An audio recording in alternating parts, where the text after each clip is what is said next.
Hello friends, welcome back दुनिया दी शहर channel में आपका स्वागत है।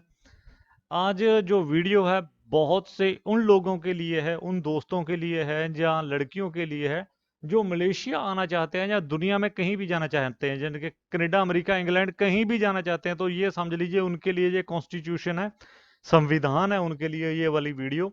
आप पूरी वीडियो देखोगे तो आपको पता चल जाएगा मैं क्या कर रहा हूँ। अभी मैं अप्रोक्सीमेटली 15-16 मेरे पास बिजनेस हैं जिनकी मेरे पास लिस्ट है, और उनके बारे में पूरे का मैंने डिटेल में लिखा हुआ है, पर मैं आपको शॉर्ट में बताऊंगा। अगर मैं डिटेल में जाऊंगा तो कम से कम ये 2-3 घंटे की वीडियो बन जाएगी। एक एक स्टेप को अगर मैं क्लियर करूंगा तो मैं क्या कर रहा हूँ, प्लस और नेगेटिव पॉइंट, मतलब पॉजिटिव और नेगेटिव पॉइंट हर एक बिजनेस के बताऊंगा।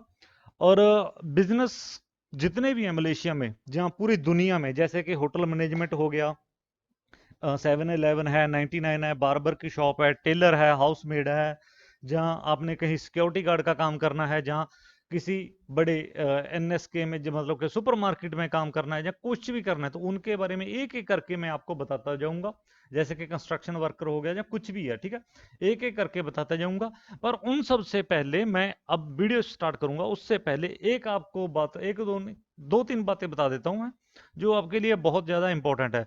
जो भी मेरा भाई बहन इंडिया से मलेशिया जाना चाहता है, और ये बातों का बहुत ध्यान देख देख ले जो मैंने स्क्रीन के ऊपर दे रखी है। सबसे पहली बात, किसी भी अपने दोस्त रिश्तेदार के पीछे लग के बाहर जाने का प्रोग्राम नहीं बनाना है। आपने अगर बाहर जाना है, अपने घर की गरीबी देखनी है, अपना स्टेमिना देखना है, फिर बाहर जाने की सोचना है। एजेंट की बातों में नहीं आना है। उसको जो भी उसने कंपनी बताई है, या जो भी उन्होंने फील्ड बताई है, उसके बारे में बहुत डीपली तरीके से गूगल पे सर्च करो, यूट्यूब पे सर्च करो, मेरे से पूछ लो, कोई दिक्कत नहीं है। मैं आपको फेसबुक के ऊपर, इंस्टाग्राम के ऊपर मिल जाऊंगा, और वहां पे आपको आंसर भी कर दूंगा जो आपने पूछना है, बिल्कुल फ्री ऑफ कॉस्ट। 1 रुपये आपसे चार्जेस नहीं लिया जाएगा। कोई भी आप मेरे से पूछ सकते हो। और जितने पैसे आपने देने हैं, उतने पैसे में ही दूसरे लोग जा रहे हैं, उतना ही दूसरे लोगों का भी बजट है या आपसे ज़्यादा लिए जा रहे हैं। इस बात को थोड़ा सा ध्यान में रख लीजिएगा। जैसे कि मलेशिया आने का टूरिस्ट वीज़ा पे अप्रोक्सीमेटली 40,000 के करीब ही खर्चा आता है, इससे ज़्यादा नहीं खर्चा आता है। सिंगापुर का भी सेम इतना ही है, थाईलैंड का इससे भी कम है, फिलिपीन का अप्रोक्सीमेटली 50,000 से कम है। होटल बुकिंग डाल के सब कुछ करके A to Z जेन्युइन काम करके 50,000 से ज़्यादा नहीं है, उससे कम कम ही है।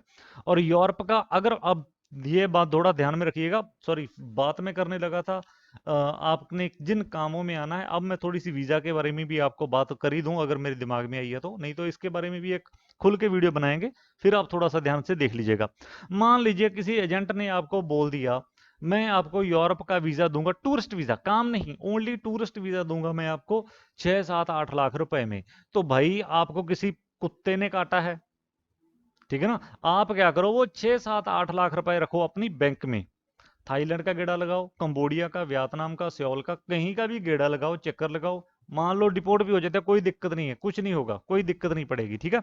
आप यूरोप का वीजा लगवा लो, शैनिगन का लगवा लो, कहीं भी लगा लो, तो कोई दिक्कत नहीं होगी। अगर 7-8 लाख रुपए आपके अकाउंट में पड़ा है, वैसे तो 3 लाख ही बहुत होता है, अगर 3 लाख आपके अकाउंट में पड़ा है तो भाई आपको एजेंट को 7-8 लाख रुपए देने की जरूरत नहीं है। अगर आपने कनाडा, अमेरिका का अप्लाई करना है, मान लीजिए एक बार रिजेक्ट भी हो गया, तो क्या हो गया भाई, दुनिया खत्म हो गई। किसी और देश का कर लो, मैक्सिको से कर लो, किसी और तरीके से कर लो, वहां पे बिलीज में चले जाओ, वहां से 5 साल रह लो, वहां से पीआर ले लो, उसके बाद आगे चले जाओ, बिलीज से आगे निकल जाओ, कौन सी आफत आ जाएगी। तो चलिए वीजा के बारे में बाद में बात करते हैं, अभी मैं करता हूँ, किसी भी देश में आपने जाना है तो एक बात को थोड़ा ध्यान में रख लीजिएगा, अपने घर में खड़े होके लगातार बिना किसी रुकावट के 8 घंटे 10 घंटे आपने खड़े होना है। अपने घर में लगातार बैठना नहीं है, 8 से 10 घंटे और 8-10 दिन लगातार बैठना है, आप खड़े हो रहना है, बैठना नहीं है। तब तो आप सोच लो कि भाई मैं खड़ा रह गया हूं और मेरे को अभी काम करने की कोई दिक्कत नहीं है। ये काम मैं शुरू करता हूं सबसे पहले। आपका जैसे कि आपने स्पेयर पार्ट्स की कंपनी में लगना है, एक नंबर पे, जहाँ ग्लव्स की कंपनी है, कहीं भी एज लाइक मलेशिया में मैं एग्जांपल दे देता हूँ, तो यहाँ पे 12 घंटे का स्टैंडिंग वर्क है, 12 घंटे का, और सैलरी मिलती है एक दिन की अप्रोक्सीमेटली 50 से 60 रुपए, 50 रुपए के करीब बनती है। अगर वो आप डायरेक्ट कंपनी के साथ डील करते हैं तो, अगर आप कंपनी के साथ बात करते हैं तो, अगर आप जैसे कि बेरिंग की कंपनी या कोई भी कंपनी है, अगर आप लीगल है मलेशिया में, टूरिस्ट वीजा पे आके ओवरस्टे हो जाते हैं, तो यहाँ पे जो आपको एजेंट है वो घंटा देंगे, कुछ नहीं देंगे आपको। आपकी सैलरी मर जाएगी, इस महीने नहीं मरी तो अगले महीने मरेगी, मरेगी ही मरेगी, कन्फर्म मरेगी। मलेशिया में जितने भी होटल है, जिसको बोलते हैं मामा किड्डा, जहाँ छोटे मोटे रेस्टोरेंट है, होटल, अब होटल दो तरह के होते हैं, एक 3 स्टार एक 5 स्टार, उसके बारे में बाद में बात करते हैं, नॉर्मल बात करते हैं खाने पीने वाले। उसमें अगर आप डिश वॉश का काम कर रहे हो, अच्छा एक बात मैं पहले भी वीडियो में बोला था, इस वीडियो में बोल रहा हूँ, इसको मैं पंजाबी में बोल के बताता हूँ आपको। अपनी इज्जत, अनख, शर्म, हया, मेरा चाचा वो था, मेरा दादा वो था, मेरा परदादा वो था, मेरा बाप वो था, हमारी एमएलए से बनती है, हमारी उसमें बनती है, हमारी चिक्कू बनती है। तो भाई आपने उस बातों को छोड़ देना है, अगर आपने मलेशिया में या पूरी दुनिया में तरक्की करनी है तो बंदे दे पुत बन के काम करना पैना है, ਇੱਥੇ ਤੁਹਾਡੀਆਂ आकड़ा नहीं चलनियां। तो ये डिश वॉश और क्लीन, टेबल क्लीन का काम है, वो आपको थोड़ा सा बुरा लगेगा। अगर आपने शेफ का काम आता है, हाँ सबसे बढ़िया काम है यहाँ पे टी मेकर का, नान बनाने वाले का, जो तंदूरी बनाते हैं उनका। तो अगर आपको नान बनाना आता है, टी बनाना आती है, टी यहाँ पे अलग अलग तरह की होती है, एक चाय को ही हम एक बार पीते हैं जैसे दूध डाल के, पर यहाँ पे तो उसमें बर्फ भी डालते हैं, उसमें नींबू भी डालते हैं, उसमें पता नहीं क्या क्या खे स्वाद डालते रहते हैं। तो वो सारी की सारी आपको आनी चाहिए, नहीं तो आपने यहाँ पे आके सीख लेनी है 2 4 6 महीने में। और सबसे इंपॉर्टेंट बात, आपको यहाँ पे मलेशिया की भाषा आनी चाहिए। मलेशिया को गोली मारो, पूरी दुनिया की किसी भी देश में जाओ, 6 महीने के अंदर अंदर आपको भाषा सीखनी पड़ेगी, नहीं तो आप भाई तरक्की नहीं कर सकते। उसके बाद होटल आता है 3 स्टार और 4 स्टार 5 स्टार। इसमें आप कहीं भी लग जाओ, आप कंसर्ज में हो जाओ, स्वीपर में हो जाओ, रूम सर्विस में हो जाओ, शेफ में, किचन हेल्पर में, कहीं भी हो जाओ, यहाँ पे आपको इजी ही काम मिलेगा, सही मिलेगा, आसान है। स्वीपर भी हो जाओगे तो कोई मुश्किल नहीं है, 10 12 घंटे का काम भी होगा। दो भी बंदा कहीं बैठ गया, उठ खड़ा बैठ गया, एसी वाला काम है, अंडर रूफ काम है, छत के नीचे, ये मेरे को सही है, ओके है, ये सही है, कोई बुरी बात इसमें नहीं है। और जहाँ पे जो नर्क वाला काम है, अगर बोला जाता है ना नर्क दुनिया में कहीं है, तो वो है प्लांटेशन का काम। कर रहे हैं लड़के, ये नहीं कि नहीं कर रहे हैं, दुनिया में बहुत से लड़के काम कर रहे हैं, और मलेशिया में तो खास तौर पे यहाँ पे होता है फील्ड वर्क। फील्ड वर्क में होता है, यहाँ पे है सांप। फील्ड वर्क की जो आप वीडियो देख रहे हैं, फोटो देख रहे हैं, इस बात को थोड़ा ध्यान में रख लीजिएगा। ये 15 20 किलो का फल होता है, चलो मान लो ये झूठ है, तो 5 किलो तक कहीं नहीं गया भाई। 5 5 किलो का अगर आप सुबह से लेकर शाम तक फल तोड़ते हो, तो आपको मिलते हैं 1000 से 1200 1500 रिंगट, इससे ज्यादा आपकी सैलरी नहीं है। ये फील्ड वर्क है। और अगर आपने फैक्ट्री में काम कर लिया तो ठीक है भाई, अंडर रूफ है, कोई मसला नहीं, खतरा नहीं है। पर अगर आपने गर्म तेल के आगे चले गए, तो भाई अगर मान लो गिर गए तो एक्सीडेंट होता रहता है, तो इसके लिए भी थोड़ा सा आपको ध्यान रखना पड़ेगा। उसके बाद इसी फल का लोड अलोड, जो आप स्क्रीन के ऊपर देख रहे हो, ये भी देख सकते हो। लोडिंग अनलोडिंग का काम थोड़ा सा कॉम्प्लिकेटेड होता है, हैवी होता है, उससे थोड़ा बचो, उस कंपनी में मत आने का। जैसे कि प्लांटेशन, फेल्डा, प्लांटेशन में फेल्डा आ जाती है, सिमडर भी आती है, और जो स्क्रीन के ऊपर देख रहे हो उससे सारी की सारी कंपनियां, इनमें आने की कोशिश मत करो भाई, बहुत बहुत पचड़े वाला काम है। सिक्योरिटी गार्ड के लिए जो काम है वो है only for Nepali and local Malaysia में, बाकी देश का अब बाद में बताऊंगा मैं। तो जो नेपाली हैं वो यहाँ पे काम कर सकते हैं, या लोकल कर सकते हैं, और कोई काम नहीं कर सकते। ये सिटिंग जॉब है, बहुत अच्छी जॉब है, स्ट्रॉन्ग जॉब है, बढ़िया जॉब है, पर इसमें 60% से ऊपर ऊपर पैसे मरने के चांस हैं इसमें भी। और यहाँ पे काम सब कर रहे हैं, Indian Pakistani A to Z सब कर रहे हैं, पर भाई खतरा है। क्यों? क्योंकि जो ड्यूटी है मेन गेट के ऊपर, मेन गेट के ऊपर मतलब कि पुलिस आएगी, इमिग्रेशन आएगी, तो सबसे पहले किसको पड़ेगी? सिक्योरिटी गार्ड को। सबसे पहले किसका परमिट चेक होगा? आपका। अगर आपके पास जाली है, डुप्लीकेट है, तो भाई किसकी पड़ेगी? आपकी। इसलिए एहतियात करो, इस काम में मत पड़ो, कोई फायदा नहीं है। उसके बाद आता है जी सिटी लिंक, जैसे कि पोस्ट ऑफिस है, लोडिंग और लोडिंग का काम बहुत हैवी होता है, पर मजे वाला काम होता है। मतलब कि इसमें बहुत से लड़के ऐसे होते हैं जो कि एंजॉय भी करते हैं इस काम को, पर एंजॉय के साथ साथ इसमें सैलरी मरने का भी खतरा ज्यादा रहता है। और लोडिंग और लोडिंग स्टार्टिंग के दिनों में मुश्किल लगती है, स्टार्टिंग के दिनों में जैसे 10 15 20 दिन, उसके बाद धीरे धीरे आदत पड़ जाती है बंदे को, कि भाई हाँ, मतलब एक होता ना कि बंदा बेशर्म होता है, और एक बेशर्म बनने की एक्टिंग करता है, तो बाद में बंदा बेशर्म बनने की एक्टिंग करने लग जाता है, यार कोई मसला नहीं। रहने का मैं आपको सारे के सारे बता देता हूँ, 80% 80% लोग हॉल में होते हैं, जो रहायश आपको दिखा रहा हूँ ये सी रहायश होती है, ऐसी ही। ठीक। ये मत कहिएगा कि यहाँ पे 5 स्टार होटल मिलेगा आपको, भूल जाओ। किसी को एसी नहीं मिलता है, एसी वाले कमरे यहाँ पे 20% लड़कों को ही मिलते हैं, इससे ज्यादा नहीं। ओनली हॉल हॉल होता है, उसमें 20-25 लड़के होते हैं। सुबह उठना है, उसी बाथरूम में जाना है, नहाना है, खाना पीना है, रोटी बनानी है। अगर आपको रोटी बाहर से लगी हुई है तो ओके, नहीं तो भाई बस राम राम सत्य है।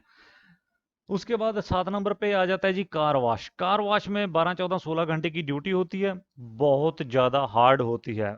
ये बंदा वही काम कर सकता है भाई जो बंदा बॉडी बिल्डर है, जहाँ फिर घर की गरीबी देखी हुई है, जिसने पूरे ये सोच लो कि भाई बंदा पूरा गरीब है घर से, बस बात खत्म, हाथड़ साथी है, उसका तो काम चल जाएगा। नहीं तो भाई जो बंदा घर से थोड़ा सा स्ट्रांग है, वो बंदा कार वॉश का किसी भी हालत में नहीं करेगा। और जब कार वॉश में पुलिस की गाड़ी आती रहेगी, इमिग्रेशन की गाड़ी आती रहेगी, वहां पे रेड भी पड़ती रहेगी, तो बंदा कभी ना कभी बंदा फंस ही जाएगा। सैलरी एक दिन में 60 से 70 रिंगट होती है। सो थोड़ी सी सैलरी कम है, हार्डवर्क बहुत ज्यादा है, पर फिर भी लड़के वहां पे भी इंजॉय करते हैं। ठीक है, कोई बुरा नहीं। हाँ, इनकी कार वॉश वालों की रहायश थोड़ी अच्छी होती है, ये बात माननी पड़ेगी। ये कोई कोई बुरी मतलब नहीं है। और जो बिल्डिंग क्लीनर होते हैं, इनकी तो 100 में से 10% गारंटी होती है जॉब की। 90% तो मान लीजिए 10, 15, 20 दिन में ही निकल जाते हैं। क्यों? क्योंकि इनके काम में कंप्लेंट आती रहती है, कोई ना कोई। कोई स्वीपिंग में हो गया, कोई लिफ्ट में होगा, कभी कहीं पे होगा, कभी कहीं पे हो गया, कोई ना कोई पंगा यहाँ पे होता रहता है। और सैलरी होती है 1,000 से स्टार्ट, 1500, 2,000 किसी की ही होती है, 100 में से 10% बंदे की। और इनकी रहायश की कंपनी जिम्मेदारी नहीं लेती, खुद बंदे को अपनी रहायश का इंतजाम करना पड़ता है। और इसके बाद बात होती है सुपरमार्केट की। मलेशिया में सुपरमार्केट है, एनएसके, जेंट, टेस्को। दुबई जैसे शहर है वहाँ पे लुलु सब मार्केट है, और भी बढ़िया बढ़िया मार्केट है। चलिए मैं यहाँ पे अभी एनएसके जेंट की बात करता हूँ। एनएसके में मॉल जो पड़ा होता है, जैसे कि कुरकुरे हो गए, चिप्स हो गए, सब्जियां होगी, प्लास्टिक हो गई, ये अपने आप नहीं आता है। कोई यहाँ पे जादू नहीं है कि मैजिक से, मतलब वहां से मान लीजिए किसी ने आटा 10 किलो, वहां पे 20 किलो आटा पड़ा है, 10 किलो या 15 किलो आटा उठा लिया, मैजिक से अपने आप आ जाएगा। नहीं, वो इंसान ही रखते हैं, और इंसान लोडिंग और लोडिंग का भी काम करते हैं। ये कोई आसान काम नहीं है, बहुत ज्यादा कॉम्प्लिकेटेड होता है। गोडाउन में से सामान लेके आना, उसको सेक्शन में रखना, प्लास्टिक के सेक्शन वाले अलग रखेंगे, मेडिकल वाले अलग रखेंगे, फिश वाले अलग रखेंगे, किचन चिकन वाले अलग रखेंगे। सो सारे सारे अलग अलग सेक्शन बने होते हैं, जैसे आप स्क्रीन पे देख रहे हैं। तो ये जितने भी सेक्शन होते हैं, सबका अलग अलग एक इंचार्ज होता है। सुबह से लेकर शाम तक 2 या 3 लड़कों ने ही वहां पे रखना होता है, अपना सामान देखते रहना है। अगर सामान सही नहीं रखा तो आपका सुपरवाइजर आपकी डांट लगाएगा। कुत्ते खानी करवाने के लिए भाई रेडी रहो। अगर आपकी जलालत झेलने की इच्छा है तो इसी काम पे आओ, नहीं तो भाई आपको कोई और काम सेट बैठ जाएगा। इस काम का फायदा ये होता है कि ये अंडर रूफ होता है, एसी में होता है, कोई दिक्कत नहीं। अगर डायरेक्ट कंपनी में आते हो तो बहुत बढ़िया जॉब है। अगर आप कंपनी में नहीं आते तो भाई थोड़ा सा मुश्किल है। और हाँ, इस काम में जो लड़के चोरी में पकड़े जाते हैं उनको जॉब में से निकाल दिया जाता है। जो ऐसे कि किसी ने घी चोरी कर लिया, किसी ने बियर चोरी कर ली, किसी ने शराब चोरी कर ली, यहाँ पे थोड़ा सा ये कॉमन है लड़कों में, तो लड़के छुपा के ले जाते हैं। जहाँ दूध किसी ने चोरी कर लिया, जहाँ पी लिया वहां पे, जहाँ सब्जियां चोरी कर ली, तो ये बात से थोड़ा सा इग्नोर करना है। बाकी काम बहुत बढ़िया है। और सेम ऐसा ही है 7-Eleven और 99। ये थोड़ी सी दुकानें छोटी होती है सुपरमार्केट की बनिस्बत, जैसे मैंने पहले बताया आपको, एनएसके, जेंट और टेस्को, उसकी बनिस्बत ये दुकानें थोड़ी छोटी होती है। पर ये मस्त लगी है मेरे को। अगर ये डायरेक्ट बंदा कंपनी में है, कंपनी में नहीं भी है तो कोई दिक्कत नहीं भाई, एसी में सारा दिन रहना है, कोई दिक्कत नहीं है, बढ़िया है इसका। और रहायश का काम इंतजाम खुद को करना पड़ता है, उसमें कोई दिक्कत नहीं। अब आते हैं छोटे छोटे बातों पे, जैसे कि बार्बर, टेलर, कपड़े सिलाई करने वाला मास्टर, जो टेलर मास्टर होता है वो, टैटू मेकिंग वाला, ब्यूटी पार्लर वाला, ये सबसे मस्त काम है और सबसे बढ़िया काम है। इनकी डिमांड ये छोटे छोटे जो लघु उद्योग होते हैं उनमें जरूरत पड़ती रहती है, छोटी छोटी दुकानों में। और सैलरी भी बहुत अच्छी निकलती है, 2,000 से ऊपर ऊपर सोच के चलिएगा। ड्राइवर को भूल जाइए कि मलेशिया में आते ही आप ड्राइवर लग जाओगे। ना तो आपको जगह का पता है, ना रास्ते का पता है, ना ही आपको बोली का पता, ना भाषा मलाइयों का पता। किसी किसी भी देश में चले जाओ यार, आपको जाते ही ट्रक का या कार का स्टेयरिंग नहीं थमा दिया जाएगा। 1 साल बाद की बात करो, सबसे पहले नॉर्मल जॉब करो, उसके बाद कार की बात करना। नहीं तो भाई आपको कोई ना कोई जॉब करनी पड़ेगी। ये बहुत बढ़िया जॉब है, बार्बर की, टेलर की, ब्यूटी पार्लर की, टैटू मेकिंग की। और हाउसमेड सेफ है, हाउसमेड सेफ है, उसमें सैलरी कम है, कोई दिक्कत नहीं है। अगर किसी लड़की को कोई भी कोई टैलेंट नहीं है उसमें अंदर, कोई उसको टेलरिंग नहीं आती है, ब्यूटी पार्लर का नहीं आता है, सलून का नहीं आता है, या मेहंदी लगाना नहीं आता है, तो उसके लिए हाउसमेड अच्छा है। कोई उसमें बुराई नहीं है, बढ़िया है। अगर आप उसमें टूरिस्ट वीजा पे आके भी कहीं पे लग जाते हो ना, और बॉस आपको अच्छा मिल जाता है, तमिल नहीं, कोई चाइनीज या पंजाबी मिल जाती है फैमिली, तो भाई बहुत बढ़िया है। उसके उसके जैसी कोई जॉब है ही नहीं है। अब बात करते हैं थोड़ी सी कंस्ट्रक्शन की, हार्ड वर्क की। हार्ड वर्क में जैसे कि फोर्क लिफ्ट हो गया, एसी रिपेयर हो गया, और कंस्ट्रक्शन में जो भी है, जेसीबी ऑपरेटर, बहुत ज़्यादा हाई डिमांड है। 3-4 हज़ार रिंगट सैलरी कहीं नहीं गई, बढ़िया बढ़िया से बंदा कमा सकता है। 3-4 हज़ार सैलरी हो जाती है, हाई डिमांड है जेसीबी वालों की, वेल्डिंग वालों की, एसी मैकेनिक और एसी रिपेयर वालों की, इलेक्ट्रिशियन की इतनी डिमांड है पूरी दुनिया में, आप सोच नहीं सकते। बहुत जबरदस्त जॉब है। बंदे ने अगर खुद का बिजनेस कर लिया ना मलेशिया में आके, तो समझ लो उसने अपने पोते पोतियों की सैलरी बना ली, जॉब बना ली, बढ़िया बिजनेस सेटअप हो जाएगा एसी रिपेयर का। और दुबई सऊदी अरबिया में अगर काम कर लिया तो फिर माशाल्लाह क्या बात है, क्योंकि वहां पे तो गर्मी है, आपको पता ही है। और इन सब के अलावा एक काम और भी है, ऑटो रिपेयर। ऑटो रिपेयर मतलब मैं कार की बात कर लूँ या मोटरसाइकिल की बात कर लूँ, कुछ भी कर लूँ, ये ऑटो रिपेयर में आ जाता है। कार रिपेयर में बहुत बढ़िया काम है, पर अगर आपको सही जगह पे सही कस्टमर मिल जाए तो। अगर आप कहीं पे जॉब पे लगे हुए हैं तो अप्रोक्सीमेटली 2,000 के करीब इसकी सैलरी है, पर रहना खाना पीना आपका खुद का होगा, बॉस नहीं देगा। और अगर आप बोलोगे तो वाइट कॉलर काम कौन सा है मलेशिया में, तो भाई वाइट कॉलर काम यहाँ पे है मोबाइल रिपेयर का, लैपटॉप रिपेयर का, एलसीडी रिपेयर का, या कुछ भी इलेक्ट्रॉनिक्स सामान जो छोटे छोटे होते हैं, जैसे कि आईपैड, आईपॉड, या कुछ भी है, गेम का, या सर्विस, जो प्ले स्टेशन होते हैं उनकी सर्विस का। अगर आपको ये काम आता है तो यहाँ पे मलेशिया में आपका वेलकम है। प्लाजा लॉ यार्ड में, बुकित पितांग में है, प्लाजा लॉ यार्ड है, बरजाया टाइम स्क्वायर सेंटर है, और भी कई हैं। जौहर बारू में भी बड़े बड़े यहाँ पे मॉल हैं, वहाँ पे आपका वेलकम होगा। और यहाँ पे उनकी बढ़िया इनकम है, अप्रॉक्सीमेटली 3-4 हज़ार रिंगट बैठे बैठे घर में कमा सकते हैं। ड्राइवर का मैंने पहले ही बोल दिया भाई, भूल जाओ। ड्राइवर का आपने नहीं सोचना है कि मैंने ड्राइवर के आना है जॉब की, ड्राइविंग की जॉब में।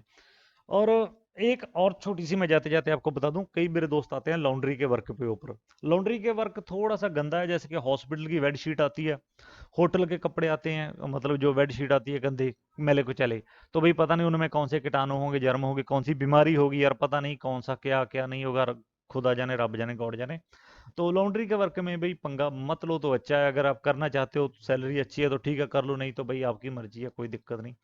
ये तो बातें थी जो मैंने आपको बताना चाहता। सॉरी, मैं वीडियो लंबी नहीं करना चाहता था, मैंने सोचा था शॉर्ट में कर लूंगा, पर ज़्यादा थे बिजनेस, तो इसके लिए मैं आपको फिर भी मैंने शॉर्ट में ही बताया, कोशिश की है शॉर्ट में। अगर आप चाहते हो कि इस तरह के बिजनेस में आपने कोई और भी इंफॉर्मेशन लेनी है, आप मेरे को फेसबुक पे भी मिल सकते हो। चैनल सब्सक्राइब कर लो यार, उस बिल्कुल फ्री है, कोई मसला नहीं है, ठीक है। तो आपको इन्फॉर्मेशन मिलती रहेगी जितनी भी हो सकती है आने वाले समय में। और टिकटॉक में भी मैं हूँ, आप सेम चैनल पे दुनिया दी शहर में, उसमें भी कोई ना कोई इन्फॉर्मेशन आपको देते ही रहता हूँ। कोशिश करूंगा मैं आपके लिए कुछ आने वाले समय में कुछ बढ़िया सी वीडियो लेके आऊँ। ठीक है दोस्तों, मिलते हैं फिर एक नई वीडियो में। थैंक यू, शुक्रिया, धन्यवाद।